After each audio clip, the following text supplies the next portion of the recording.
Hello, ladies and gentlemen. I am the host of Independent Thought. My name is Desmond Price. No matter where you are in the world, I want to thank you for giving me a few minutes of your day to hear my thoughts. As always, we have a great show for you today. Now, here are our topics.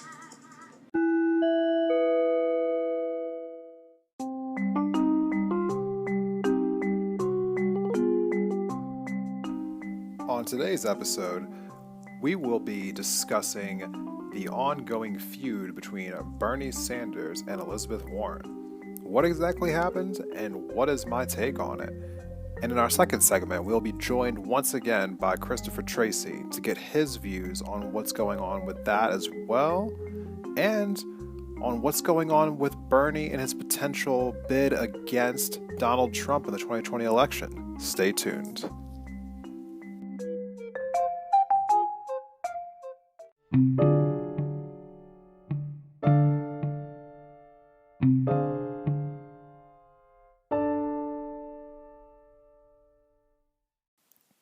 For our episode today, our main topic is about the ongoing feud between Bernie Sanders and Elizabeth Warren. So let's start off with what the facts are that we know so far. We know that Elizabeth Warren claimed that in a conversation in December of 2018 that Bernie Sanders told her that he did not believe that a woman could be president. Now, Bernie has come out since then and said that he did not say that in fact. And so we currently have a case of one person saying you did say it versus another person saying you didn't say it. So, what was the result?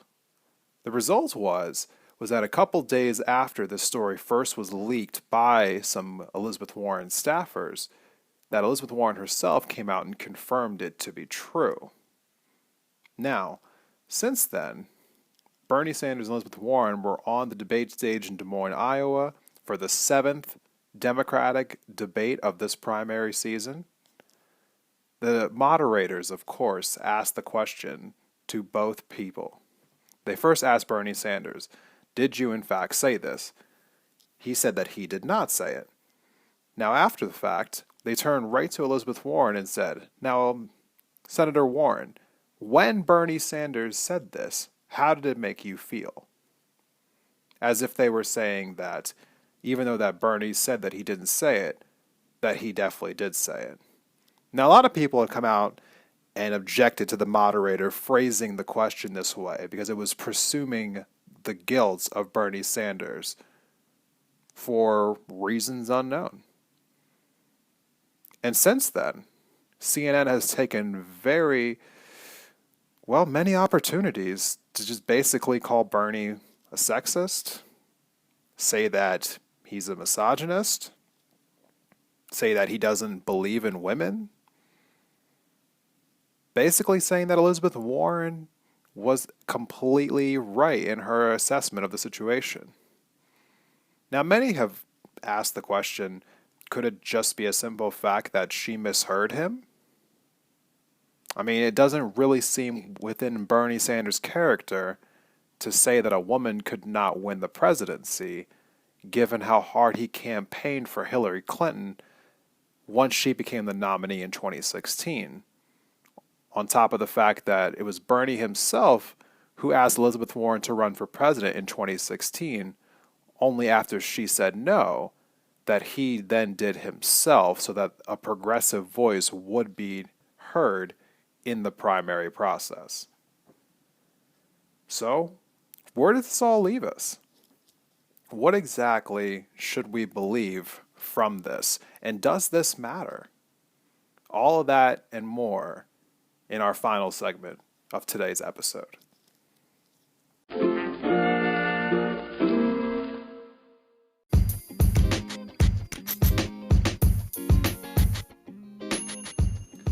Hey there, Indie Thought listeners. Just want to tell you today about one of our sponsors, and that sponsor is Anchor, the program that I'm using right now to create a podcast. Now, we searched all over for different ways to make podcasts, and we decided on Anchor. There's lots of great things to know about them if you ever want to decide that you want to do a podcast. And why shouldn't you? get your voice out there, make your voice heard. I'm sure that everyone feels a little intimidated at first when they think about, should I start a podcast? But basically, it's just a conversation that you're having, just recorded. Nothing intimidating about it, and Anchor's the best place to start. It's easy, it's free. There are certain tools that allow you to record and edit your podcast right from your phone or your computer or your tablet. I'm on a tablet right now, and Anchor will distribute your podcast to all the best places, including Spotify, Apple Podcasts, Stitcher, Overcast, a whole lot of them. You can make money from your podcast too, with no minimum listenership. It's everything you need in a one-stop shop. Definitely check out Anchor. Download the free Anchor app or go to anchor.fm to get started. Again, the app is free. You can download it to any phone or go to their website, anchor.fm.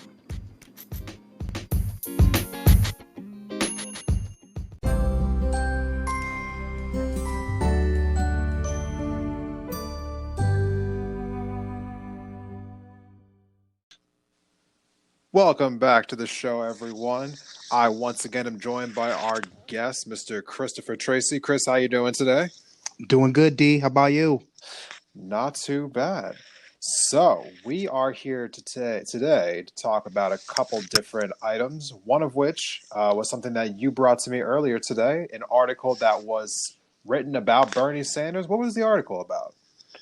Oh, yeah, it was just about basically how he can capitalize and occupy the same position that Trump occupied in 2016. And what exactly was that? Well, he kind of ran on as an anti-war, anti-interventionist candidate. And this article laid down by somebody who's clearly on the right, which is why it shocked me and why it stood out to me. And if I was Bernie, I would totally follow that game plan to a T. Now, why do you believe that the non-interventionist strategy is best for a candidate in 2020? Because, there's just an ever more growing sentiment against the wars. Everybody sees all the lives being lost, all the money being wasted, and there's really nothing to show for it. We're not any safer now than we were, before 9/11. And certainly with all the stuff that's brewing at home, we're worried about the enemy abroad. But, what about the enemy within, which is like very in front of us in our everyday lives, which is it is each other.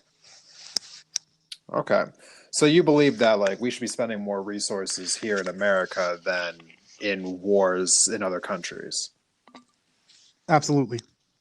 So it was pretty shocking you said this article was written by somebody on the right, given the fact that most people right now just believe that the Republican Party is just a monolith, just one party that everyone's just behind Trump to a T. So it is a little strange that you see someone kind of giving Bernie the tools to figure out how to beat Trump.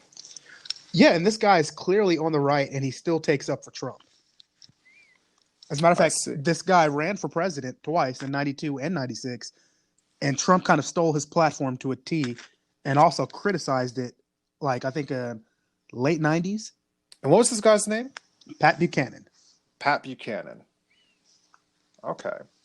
So speaking of the whole thing with Trump, just running for re-election this year, running against whoever the Democratic nominee is going to be, what do you think Trump's path forward is if he is going to win re-election? Well, he's got to make sure that a war doesn't escalate in the Middle East. And number two, the economy has to be solid. Now, there is a lot of figures right now that are saying that the GDP is going up and the stock prices are going up and so on and so forth. A lot of people on the left are countering that while that may be happening, that a lot of, just average working families just aren't seeing any kind of raises whatsoever. Do you think that people are going to just look at the stock prices going up and just think that the economy is okay? Or do people actually, feel what the left is saying and that maybe stocks are going up, but my paycheck isn't going up? It depends, because you know how we are, D. We very much like to lie to ourselves, especially to justify doing something that a lot of other people view as, not the right thing to do, like what people view with a lot of Trump supporters. But me, just trying to be objective as possible. I mean, the country is still trillions of dollars in debt, and as far as I know, and I know as far as you know, he hasn't really seriously addressed that. I don't think the national debt has gone down a cent under Trump. As a matter of fact, I'm pretty sure it's increased. Yes, it has increased. Trump has already risen up like well over $1 trillion additional onto the debt than there was before. So, the funny thing about that is I feel as though whenever Republicans raise the debt in any way, shape, or form, they seem to be absolved of any criticism that comes with that. Yeah, exactly. And they've always prided themselves as the party of fiscal responsibility. Right. Now, the strange thing about that is that I feel as though, you know, right now, when you're talking about the Democrats, they're going to be labeled as socialists no matter who's running. Trump will come out and call whomever the candidate is as a socialist and say that they want to do a bunch of crazy things that we cannot account for. But what's funny to me is that the Republicans, are running up huge deficits right now with these tax cuts that they gave out. But there isn't a single whimper being let out about like how much that's adding to the debt. All of a sudden, it seems like that just doesn't matter as much as it did the last 8 years. Yeah, exactly. And we noticed the same thing with the Reagan era. Reagan ran as, fiscal responsibility and all of that, and, being conservative, even kind of libertarian, and like limiting the scope of the federal government. And you've read the history just like I have, D. He didn't do that. He was the opposite of that. He ran up a huge deficit, and he definitely, using the Cold War to do it, expanded the role of the government. Right. So while, Republicans have always talked about limiting the size of government, I believe it was also under George W. Bush that he tripled the size of government while he was in office, under the guise of, Afghanistan and Iraq. Exactly. The war on terror, created the Department of Homeland Security, which was entirely unnecessary, and expanding the role of the Department of Education with the No Child Left Behind Act. Those are all very big government acts. Right. And he ran on the platform of not doing that. And he also ran on the idea of having a humble foreign policy and not going out there and dictating to the world how it ought to be. You can look at that on YouTube for himself, his candidate interviews before he was elected. His own words. Well, it's funny how, just a year can change that. And obviously 9/11 is a really big deal. And obviously, things need to be adjusted for that. But, one could argue that he could have accomplished what he needed to accomplish without creating additional branches of government. Yeah, exactly. Exactly. Especially with what he did with DHS, and just we have a Department of Homeland Security. Like we didn't need to have a specific branch. We've always known that the FBI deals with domestic stuff. And we have the CIA dealing with stuff abroad. I mean, it was just unnecessary to group all that together in more massive bureaucracy. It is. As of right now, well, actually, I'm sorry. As of 2015, 54% of the budget for our government goes to military. So if the Department of Defense allocates 54% of all of the tax dollars that are taken in by the U.S. government. And so what's strange to me is that the right is always championing, got to defend the troops. We have to support the troops, this, that, and the other. And at the same time, they're also the same people who hate taxes and say that taxation is theft. And those two ideas just don't seem to correlate that well. Seeing as how the Department of Defense is gobbling up the most money, you would think that they'd be a little more just stringent about that. They probably wouldn't want the military to be absorbing as much money as they are, spending as much money as they are, just essentially wasting as much money as they do. Exactly. And some of them, though, like you'll bring up that point and they're like, oh, well, we need a military. But it's like, okay, but I mean, that's paid for with taxes. And they really don't have anything to say to that. No, so it just seems like there's a disconnect. Yeah, there does seem like there is a really strong disconnect in between. I feel as though there are people who really who spend the time saying that we need to check what we're spending, don't really understand what we're spending our money on. I think the problem really just comes down to miseducation. when you get all of your information from Fox News, I really do feel bad for those people because Fox News honestly does not have your interests in mind when they're trying to inform you about what's going on in the world. They're just trying to stir up controversy. Agreed. I spent some time the other night looking at a video. It was a compilation of quote unquote the top 10 biggest scandals of President Obama's presidency. And they were a bunch of just like overblown things that Fox News just went crazy on while Obama was president. I mean, one of them was being the time where he wore a tan suit. Oh, that was so ridiculous. And they were saying that that was just so unpresidential and that Ronald Reagan would never do something like that. And then they cut to a picture of Ronald Reagan wearing a tan suit in the Oval Office twice. It was. And they also had this jacket gate one time where Obama was in the Oval Office without a jacket on. And they would say that how no president would ever do that. And then they cut to another picture of Ronald Reagan in the Oval Office with a T-shirt on. I mean, it's like the transgressions are forgiven if they do and say all the things that they like. Basically, you know, Bill Maher took it a step further and he said that as long as you hold the magic letter R, then anything that you do is completely okay. As long as your name is followed by the magic R. Exactly. Then all transgressions are forgiven. But I don't want to pile on, you know, conservatives too much here in this segment because I like to be fair to both sides because we do try to be independent here. And, you know, what's funny to me is, have you seen what's going on in the news right now with Elizabeth Warren and Bernie Sanders? Yes, I've seen a little bit of that. I haven't read too far into it. Well, the story basically surrounds the idea that apparently in December of 2018, Elizabeth Warren and Bernie Sanders were having a conversation. And in that conversation, it was at some point, Elizabeth Warren got the impression that Bernie was trying to tell her that he did not believe that a woman could win the election in 2020.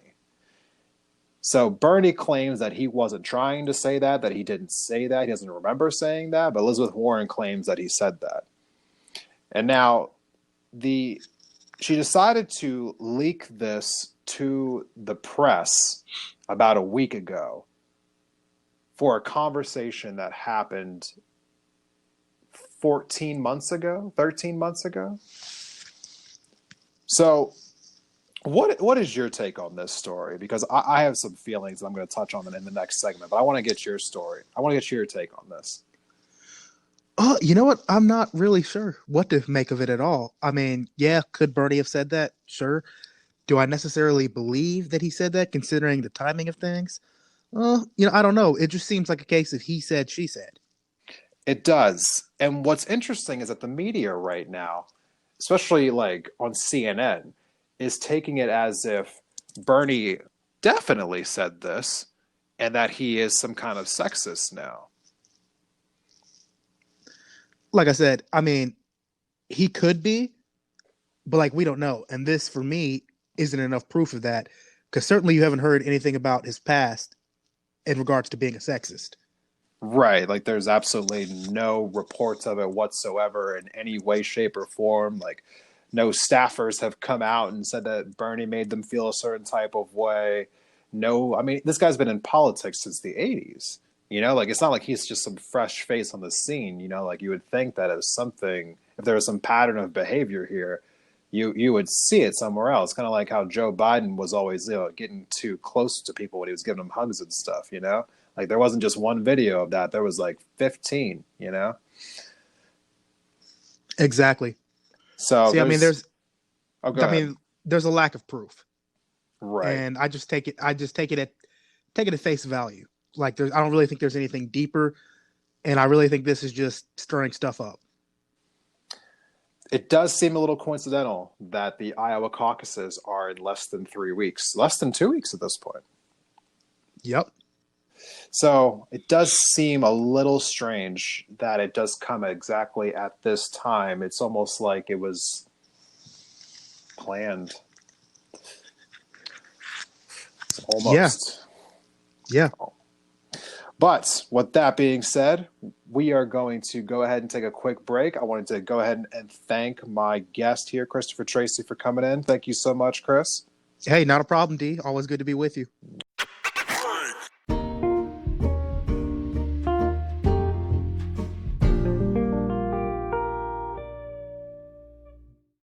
Welcome back from break, everyone. In our first segment today, I spoke about what exactly the details were surrounding the Bernie Sanders and Elizabeth Warren controversy. And now I'm going to give you my thoughts on what exactly I feel this issue really is talking about and how we should feel about it moving forward. So, first and foremost, I want to come out and say that I personally have thought that Bernie Sanders and Elizabeth Warren were both pretty decent candidates to run for president. They both seem like they believed in the principles that they've been talking about. They didn't seem like they were on stage just saying whatever needed to be said in order to get elected. And I felt like their policies both reflected policies that are addressing the concerns of many in the nation right now about what we think are issues that we are currently facing. Whether it's their both commitment to increasing access to higher education through canceling student debt for most Americans, whether it's increasing access to health care by either adding public options or pushing for Medicare for all, whether it's pushing for a end to dark money and corporate money in our elections and ending Citizens United, a decision made by the Supreme Court that allows unlimited funds by billionaires and by quote unquote dark money into the political process.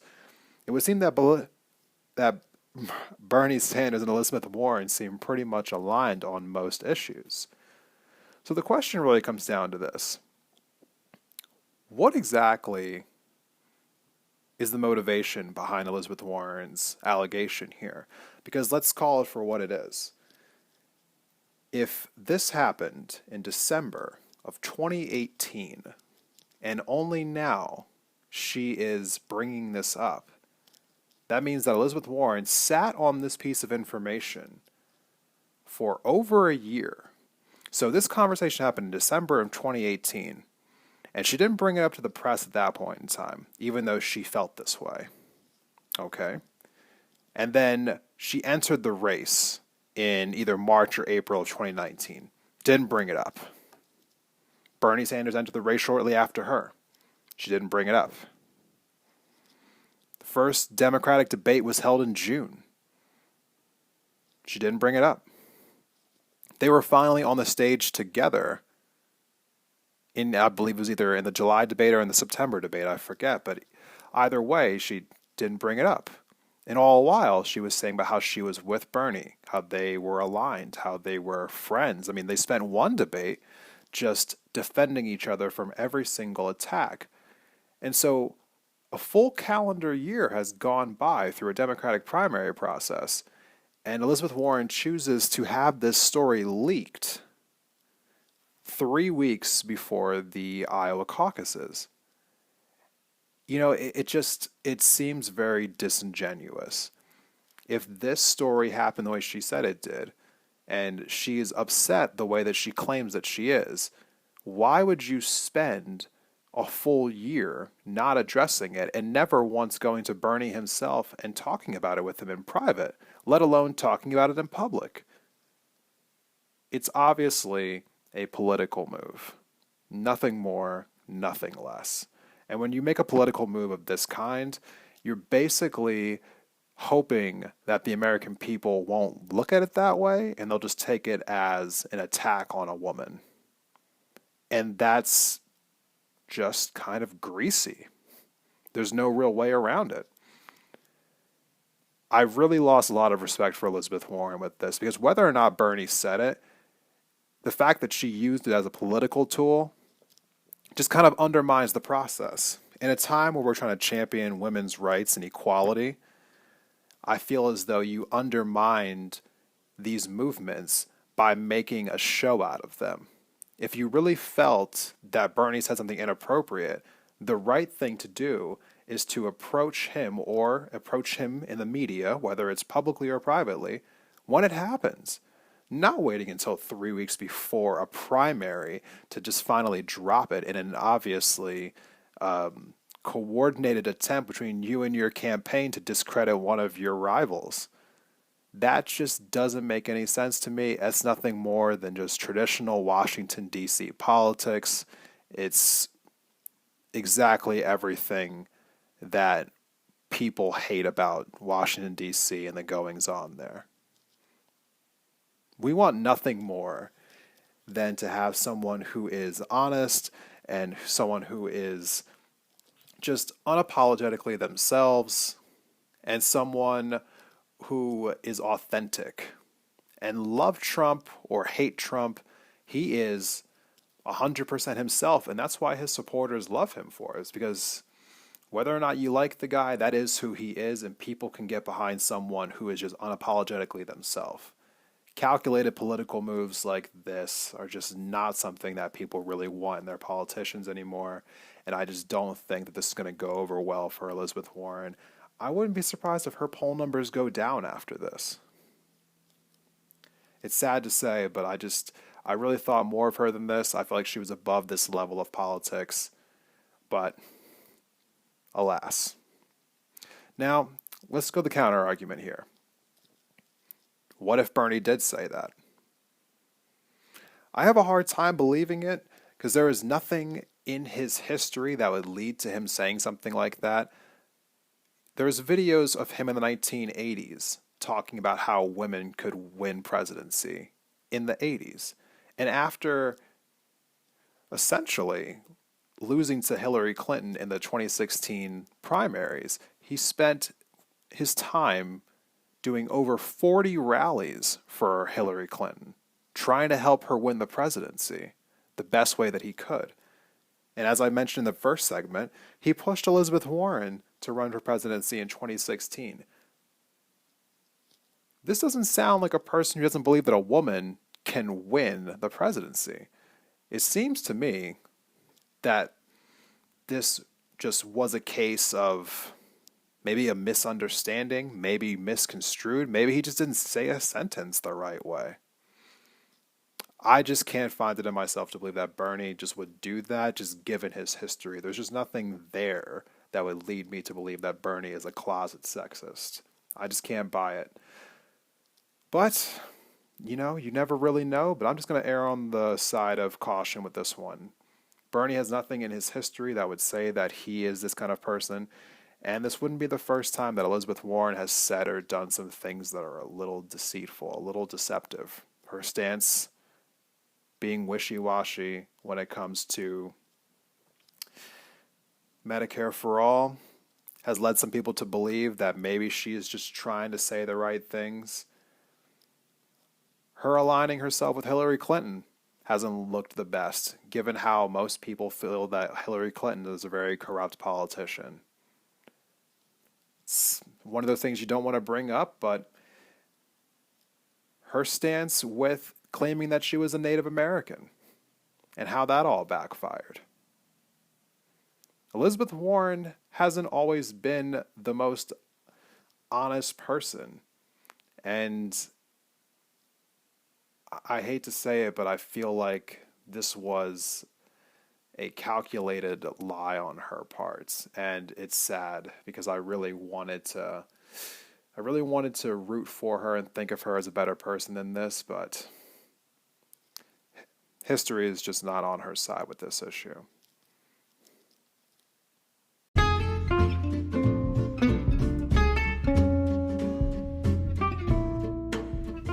All right, everyone, that is our show for today.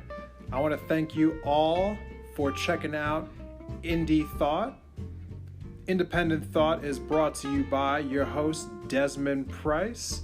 You can follow us on Twitter at Independent Thought or at Indie, I-N-D-E, thought.